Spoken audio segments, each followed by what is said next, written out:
इस समय आप लोग देख रहे हैं कि सबसे ज़्यादा अगर किसी पार्टी की चर्चा हो रही है तो वो कॉकरोच जनता पार्टी की चर्चा हो रही है।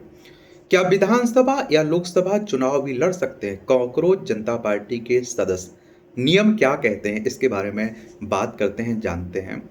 तो इंटरनेट पर सनसनी मचाने वाली कॉकरोच जनता पार्टी अब सिर्फ मजाक तक सीमित नहीं रह गई। इसके फाउंडर अभिजीत दीपके ने पेज बनने के 7वें दिन पहले पहली ऑनलाइन पिटीशन जारी कर नीट पेपर लीक मामले में सीधे शिक्षा मंत्री का इस्तीफा मांग लिया। इस गंभीर रोक के बाद अब लोगों के मन में यह बड़ा सवाल उठने लगा कि क्या इस डिजिटल आंदोलन से जुड़े युवा या सदस्य असली जिंदगी में लोकसभा या विधानसभा का चुनाव लड़ सकते हैं। भारत की लोकतांत्रिक व्यवस्था में किसी भी नागरिक के चुनाव लड़ने को लेकर बेहद स्पष्ट और कड़े कानून मौजूद हैं। और इसमें आप देखिए पार्टी की सदस्यता, चुनाव लड़ने की कानूनी सच। तो भारत के चुनावी इतिहास और मौजूदा नियमों के मुताबिक कॉकरोच जनता पार्टी का सदस्य होने के मात्र से किसी व्यक्ति के चुनाव लड़ने पर कोई कानूनी रोक नहीं है। भारतीय कानून के तहत कोई भी व्यक्ति विधानसभा लोकसभा का चुनाव बेहद आसानी से लड़ सकता है। किसी भी नागरिक की चुनावी योग्यता इस बात पर कतई निर्भर नहीं करती कि वह इंटरनेट पर किस व्यंग्यात्मक ग्रुप या आंदोलन से जुड़ा हुआ है।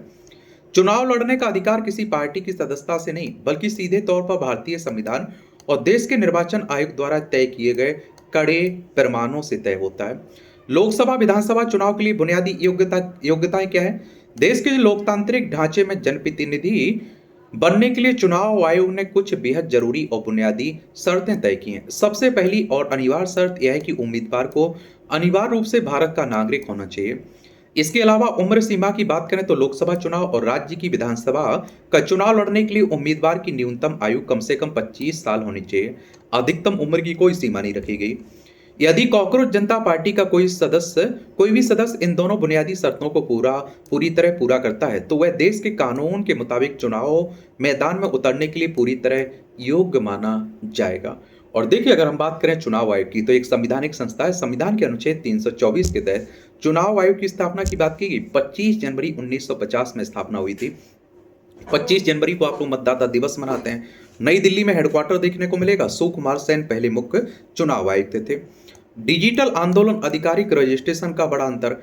यहाँ यह समझना बेहद जरूरी है कि कॉकरोच जनता पार्टी फिलहाल कोई असली या कानूनी राजनीतिक दल नहीं है। यह सिर्फ इंटरनेट पर सक्रिय एक मजाकिया और व्यंग्यात्मक डिजिटल राजनीतिक आंदोलन है। वर्तमान समय में संगठन का भारतीय निर्वाचन आयोग के पास एक आधिकारिक पंजीकृत राजनीतिक दल के रूप में कोई रिकॉर्ड मौजूद नहीं है। ऐसी स्थिति में यदि इस आंदोलन से जुड़ा कोई भी व्यक्ति आज चुनाव लड़ना चाहता है तो उसे किसी पंजीकृत दल की मदद लेनी होगी या फिर एक निर्दलीय उम्मीदवार के तौर पर अपना पर्चा दाखिल करना होगा। चुनाव आयोग में नई पार्टी के पंजीकरण का पहला कदम, या अगर यह कॉकरोच पार्टी भविष्य में सचमुच एक असली राजनीतिक दल बनकर चुनाव में उतरने का फैसला करती है तो उसे एक तय प्रक्रिया से गुजरना होगा। नियम के मुताबिक दल के गठन के ठीक 30 दिनों के भीतर भारतीय निर्वाचन आयोग को पंजीकरण के लिए लिखित आवेदन देना होगा। इस आवेदन के साथ पार्टी का अपना एक लिखित संविधान होना अनिवार्य है। इसके अलावा सबसे जरूरी शर्त यह है कि पार्टी के पास कम से कम 100 ऐसे सदस्य होने चाहिए जो भारत के प्रमाणिक और पंजीकृत मतदाता हों और जिनके पास वैध वोटर आईडी कार्ड मौजूद हो। सार्वजनिक सूचना, समाचार पत्रों में विज्ञापन। पंजीकरण की प्रक्रिया के अगले चरण में पारदर्शिता बनाए रखने के लिए चुनाव आयोग के बेहद कड़े निर्देश लागू होते हैं।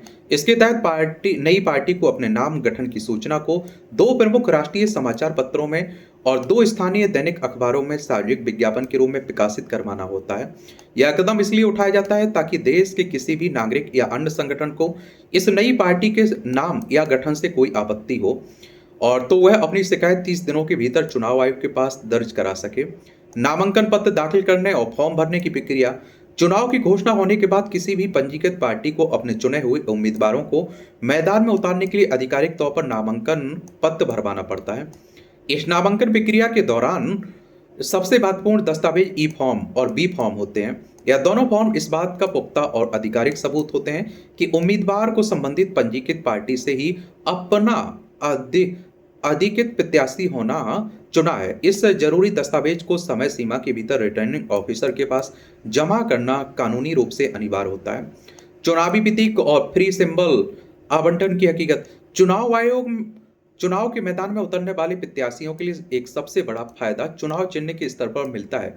चुनाव आयोग के नियमों के मुताबिक जो दल पूरी तरह पंजीकृत होते हैं, उनके उम्मीदवारों को चुनाव चिन्ह यानी सिंबल के आवंटन में हमेशा निर्दलीय उम्मीदवार की तुलना में पहली प्राथमिकता दी जाती। यदि कोई दल पंजीकृत नहीं है, तो उसके उम्मीदवारों को फ्री सिंबल्स की आम सूची में से किसी एक निशान से संतोष करना पड़ता है, जो किसी भी नए दल के लिए जमीन पर चुनाव लड़ने में एक बड़ी चुनौती साबित होता है।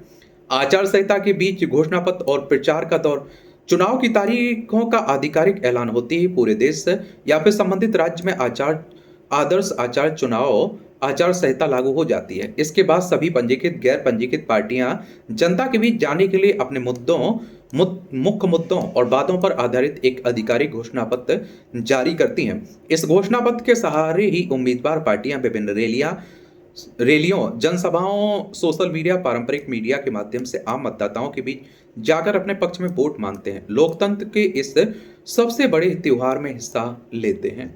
बाकी आप लोग क्या सोचते हैं? आप लोग अपनी राय बता सकते हैं, क्योंकि कॉकरोच जनता पार्टी कुछ ही दिनों में करोड़ों लोगों तक पहुंच चुकी है, करोड़ों लोग इसके फॉलोवर हो चुके हैं, तो इसलिए दुनिया भर में इसकी चर्चाएं हो रही हैं। बाकी आप लोग क्या सोचते हैं बताइए ज़रूर। धन्यवाद।